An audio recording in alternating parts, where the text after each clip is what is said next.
What is going on, guys? Welcome to a video that I exactly made 1 year ago. Today we are going to talk about what's in my camera bag.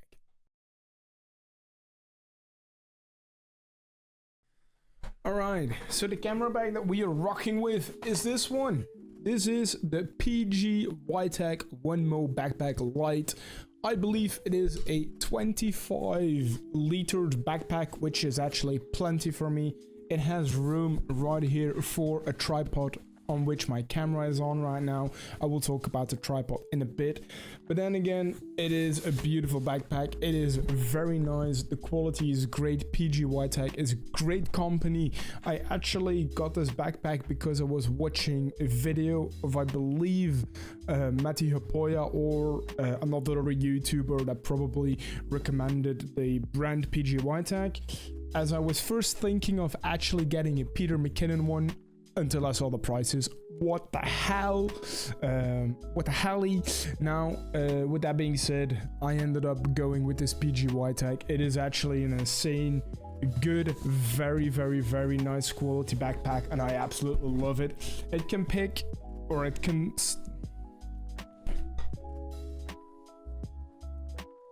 It is actually a very nice backpack. It can stock up all of my lenses, my camera, extra gear that I need. It is actually an amazing backpack. So the PG YTech 1MO Lite, I believe it's 25 liters, actually a great backpack if you're still in the look for a backpack.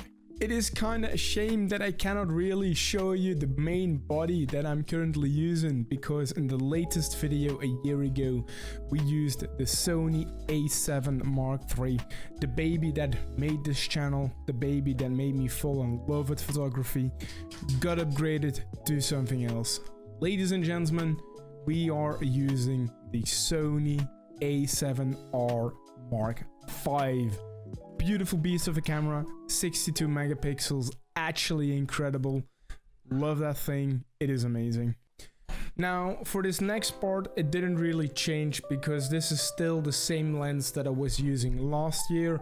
It is the Sony 16-35, if it wants to focus, it does not. There we go, the Sony 16-35 f2.8, the very first version. It's not the Mark II, because I ended up going with the Mark I. It is cheaper at the moment. It is still very good. The quality of the photos is amazing, so hence why I got the very first version, and it is still a 16-35. I know the Mark II is a little bit better, even better in quality, and it is also lighter, which is nice, but considering the price I paid for this beauty of a lens, I was like, okay, definitely worth getting this one over the Mark II, and I do recommend it, by the way. Real quick, right now you can see that we actually swapped to the 16-35. It's a lot wider at the moment, and that's the reason, because I wanted to show you my latest and greatest upgrade to my lenses, which is this beauty of a beast. Ladies and gentlemen, I'm happy to say that I did upgrade to a 50mm 1.2 G Master. All I can say, this thing is amazing. This thing is actually incredible. It is so clean, it is so good, and the money I had to pay for this lens, it was an absolute steal. The reason why I got the f2 or 1.2 and not the f1.4 is just because, for some weird ass reason, the f1.2 was only about, I believe it was 200 euros more expensive, and I was like, yeah, you know what, 200 euros for another light stop, definitely worth its money. So hence why I got the f1.2. The reason why I didn't get the 35mm f1.4 G Master is basically because I had to think about what is actually the thing that I like to do most, and the focal range of 50mm actually isn't that big of a difference in terms of like the 35mm versus the 50mm. All I have to do is like take a step or two backwards, and I basically am at the same framing that I can get with a 35mm. Now a lot of people are saying or can say that 50mm is boring. I highly disagree. 50mm is probably the closest to what we see as the human eye. So that's the main reason why I want the 50mm. If my pictures portray what I'm seeing at the time of shooting the photo, that's definitely that's a plus, and that's also the reason why I got the 50mm instead of the 35. And I do have my 16-35, which goes to the 35mm focal range anyway. So hence the 50mm for me was the better option. I could cop this 1.2 for so dirtly cheap that I was like, it's just a no-brainer to go for the 50 instead of the 35 or the 51.4. So I'm super happy I got it. This is the main it's basically the working horse of all my content at the moment. It is an absolute monster of a lens, and you will definitely see a lot more with this lens, and hopefully, or maybe in the future, I can upgrade to other lenses as well. But like, these two lenses are basically my main kit. The 51.2 and the 13-35. The 16-35 is what is my personal kit combined with the Sony A7R5.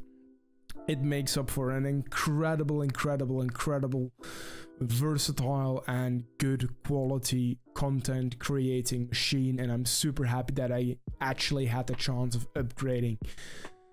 So I'm super happy, but we're still not done, because you did see a spoiler on that 16-35 that we're going to talk about right now. First, let's swap lenses once again.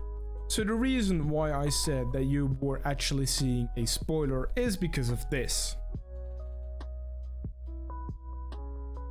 Yes, this is the lens cap of my Peter McKinnon Polar Pro variable ND VND, a 6-9 stop, and this is actually the filter itself. It is incredible. What this basically does is like, it's basically just sunglasses for your lenses, but there's also a mist filter added into this. So this means that the photos I take, they have like this little bit of an effect to it, which is actually insane. I went on a shoot yesterday, you could definitely see the filter doing its work. It was beautiful. However, this is mainly a VND filter, which is incredible. A 6-9 stop, because I actually figured that like also for video it's very nice to have those 6-9 stops in comparison to the 2-5 or the 1-5 stop, which does mean that I think I might actually get a 1-5 filter sometime. But for now, is Peter McKinnon Polar Pro VND mist, and the VND and mist filter is actually incredible. Love this thing.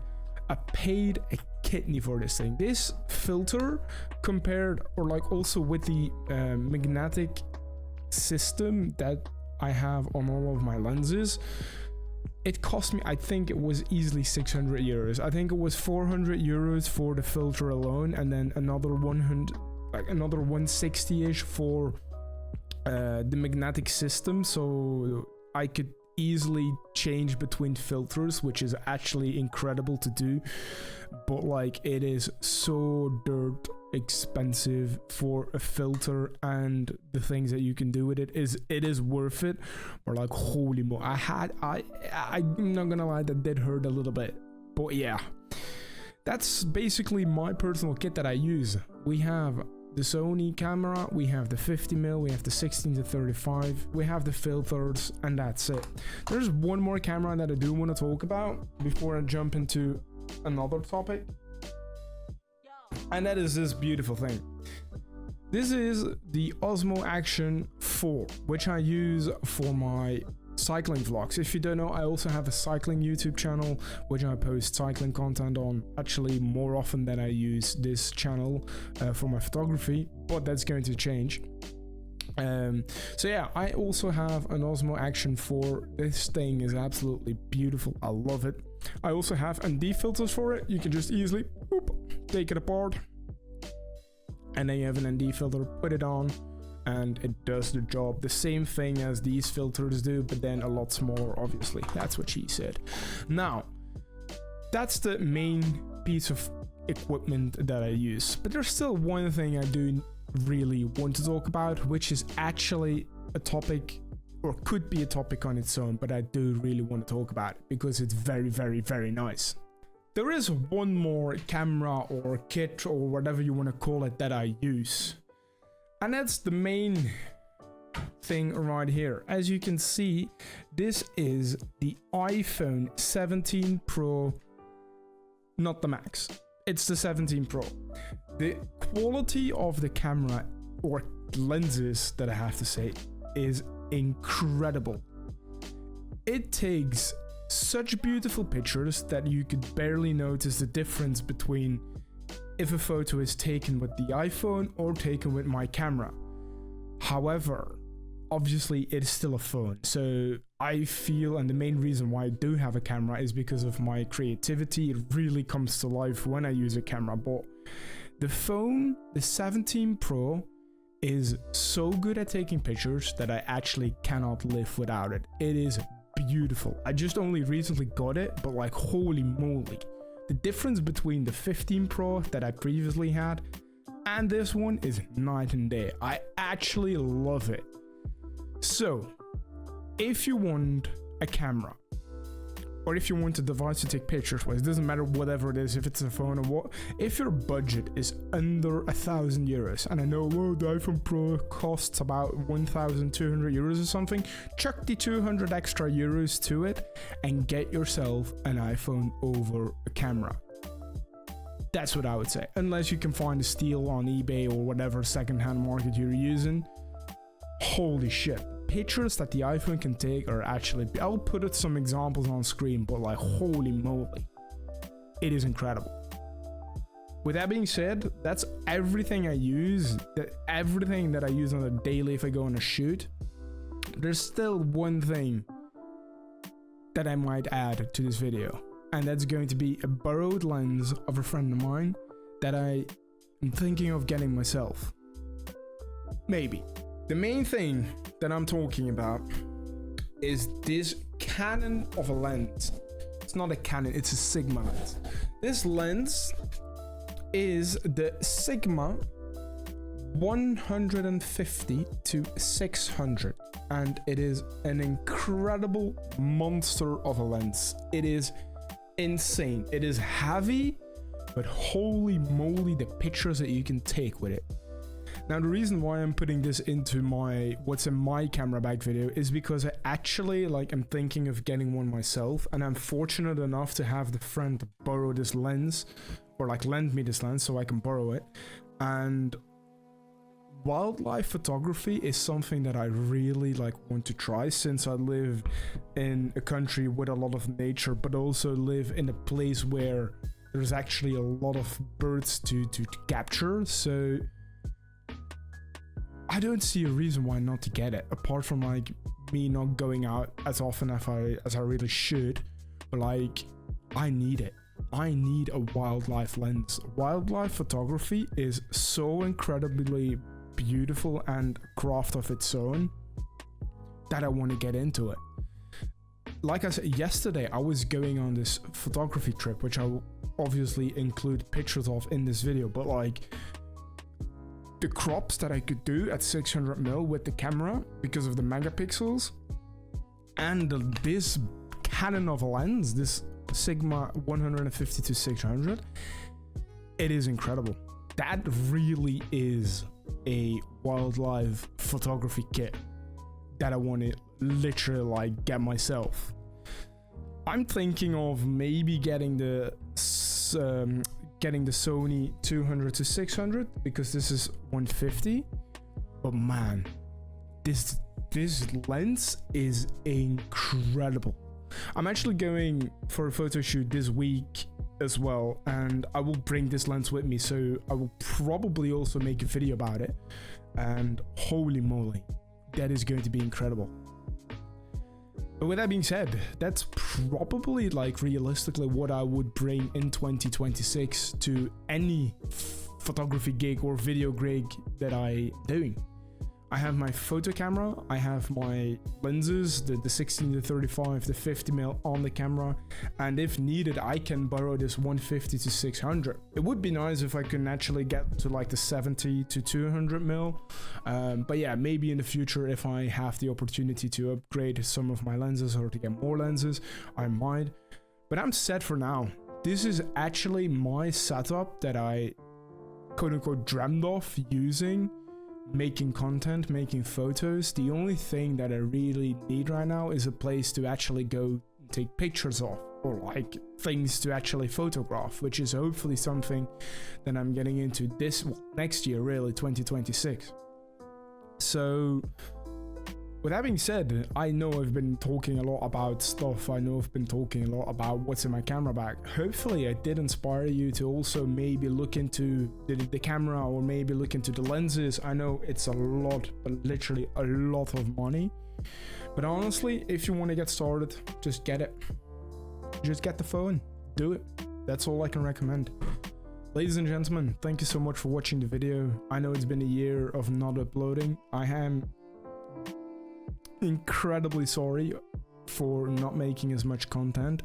As you know, 2025 was really rough, obviously with my broken leg, but then like a lot of stuff happened. So hopefully for 2026 I can actually change up the pace, get more into photography, do more photography trips, and I hope that I can actually bring you along with this journey. Ladies and gentlemen, thank you so much for watching the video, and I hope to see you guys later. You know I couldn't end the video without including you. Hey. Hey. You cutie patootie. Yeah. Yes, you. You.